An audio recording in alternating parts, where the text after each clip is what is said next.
जो टॉपिक पढ़ने वाले हैं वो है how to create queries in MySQL. उसके लिए जैसे हमने सबसे पहले अपना सिस्टम ऑन किया है, हम जाएंगे स्टार्ट प्रोग्राम्स में, उसके बाद हम जाएंगे my SQL 8.0 command line plan. अब जैसे आप देख रहे हो यहाँ पर एंटर पासवर्ड करके आ रहा है, हम यहाँ पर पासवर्ड डालेंगे जो हमने उस समय क्रिएट किया था जब हमने अपनी एसक्यूएल इंस्टॉल की थी। अब यहाँ पर ये हमारी एसक्यूएल जो है स्टार्ट हो गई है। अब यहाँ पर सबसे पहले क्वेरी है हमारी कि हमने डेटाबेस चेक करने हैं कि हमारे कंप्यूटर के अंदर, इस एसक्यूएल के अंदर कौन कौन से डेटाबेसेस हैं। तो उसके लिए जो सबसे पहले क्वेरी है वो है शो डेटा बेसिस। ठीक है, अब इसके लिए हम एक काम और कर सकते हैं, हम अपनी सारी क्वेरीज अगर कैपिटल्स में लिखेंगे तो हमारे बताने वाले को पता चल जाता है, देखने वाले को, कि हमने ये क्वेरी लिखी है। तो शो डेटा बेसिस करके हमने क्वेरी लिखी है, सेमी कॉलन से हर क्वेरी का एंड होता है स्टेटमेंट का। एंटर की प्रेस करेंगे तो हमारे डेटाबेस, हमारे एसक्यूएल के अंदर जितने भी डेटाबेसेस होंगे वो सब यहाँ पर सामने आ जाएंगे। अब मान लो कि हम इनमें से कोई एक डेटाबेस यूज़ करना चाहते हैं या हम अपने नया डेटाबेस क्रिएट करना चाहते हैं, तो हम क्या करेंगे, क्रिएट डेटाबेस स्टूडेंट। हमने एक स्टूडेंट नाम का डेटाबेस क्रिएट किया, सेमीकोलन लगाएंगे, एंटर की, क्वेरी ओके, दैट मीन्स हमारा डेटाबेस क्रिएट हो गया है। अब हम इसी डेटाबेस को अपनी क्वेरी के लिए यूज़ करेंगे, मतलब हमने इसी डेटाबेस पे काम करना है। तो हम लिखेंगे यूज स्टूडेंट, ठीक है, सेमीकोलन। जो भी हमारी क्वेरीज होती हैं उनका एंड जो हो है वो सेमीकोलन के साथ ही होता है। एंटर की प्रेस करेंगे, डेटाबेस चेंज हो गया है। अब हम यहाँ पर अपना पहला टेबल क्रिएट करेंगे इस डेटाबेस में। कौन से डेटाबेस पे?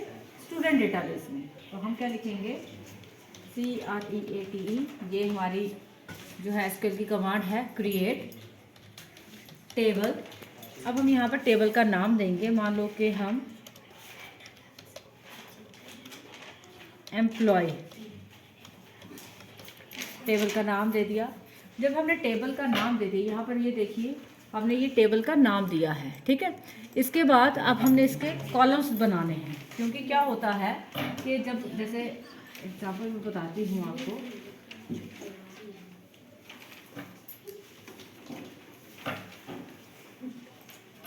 जैसे मैं आपको बता देती हूँ कि हम कोई टेबल क्रिएट करते हैं तो टेबल कैसा होता है, ये एक टेबल है, ठीक है। इस टेबल के अंदर कॉलम्स होते हैं, ठीक है। अब ये जो कॉलम्स है, ये कॉलम्स बहुत ज़रूरी है एक टेबल में। तो वैसे ही यहाँ पर भी हमने एक टेबल में कॉलम का नाम देना है। तो हम इसको ब्रैकेट स्टार्ट करके, मान लो कि हमने एम्प्लॉय है, _ID, ठीक है। यहाँ पे हम एक एम्प्लॉय का नाम दे देंगे, नेम, ठीक है। नेम के बाद उसका डेटा टाइप, कौन सा डेटा टाइप है, और उसका साइज दे देंगे। मान लीजिए हमने 20 ले लिया, कॉमा फादर नेम, ठीक है, फिर varchar डेटा टाइप, और फिर उसके बाद फिर से इसको हमने कर दिया। हमने एक दो ही नेम्स जो हैं, दो ही कॉलम्स यहाँ पे लिए हैं, ठीक है। एक नाम का लिया है और एक उसके फादर का नाम लिया है, सेमीकोलन, और फिर एंटर की प्रेस करेंगे, क्वेरी ओके, ठीक है। अब क्वेरी ओके हो गई है, दैट मीन्स हमारा टेबल क्रिएट हो गया है। अब हमें कैसे पता चलेगा कि हमारा टेबल क्रिएट हो गया है? तो उसके लिए हम लिखेंगे DESC, डिस्क्राइब, ठीक है। और हमने टेबल का नाम क्या दिया है, एम्प्लॉय,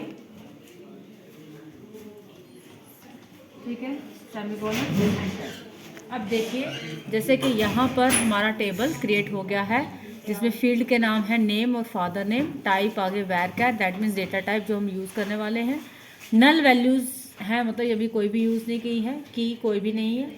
अगर हम यहाँ पर किसी को डिफ़ॉल्ट कोई की दे देंगे, जैसे प्राइमरी की दे देंगे, तो हमें वहाँ पर उनकी वैल्यूज़ पुट करनी पड़ती है, ठीक है। तो ये हमारा टेबल क्रिएट हो गया है। अब इसके बाद अगर हमने इस टेबल के अंदर वैल्यूज इंसर्ट करनी है तो हम क्या करेंगे, इंसर्ट इनटू, किस में इंसर्ट करना है, कौन से टेबल में, एम्प्लॉय।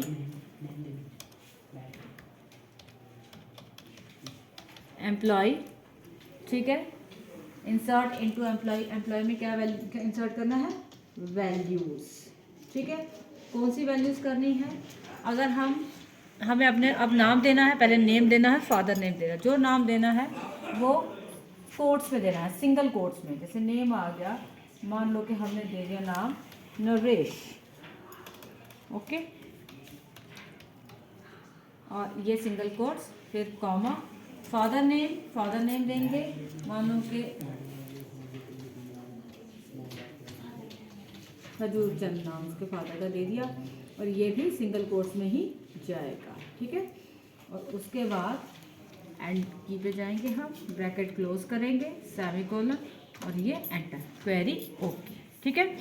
तो अब आज हमने यहाँ पर दो तरह की कमांड सीखी हैं, एक तो डेटा क्रिएट डेटाबेस, उसके बाद डेटाबेस को चेंज कैसे करना है, दूसरा टेबल कैसे क्रिएट करना है, और उस टेबल के अंदर वैल्यूज़ कैसे इंसर्ट करनी है।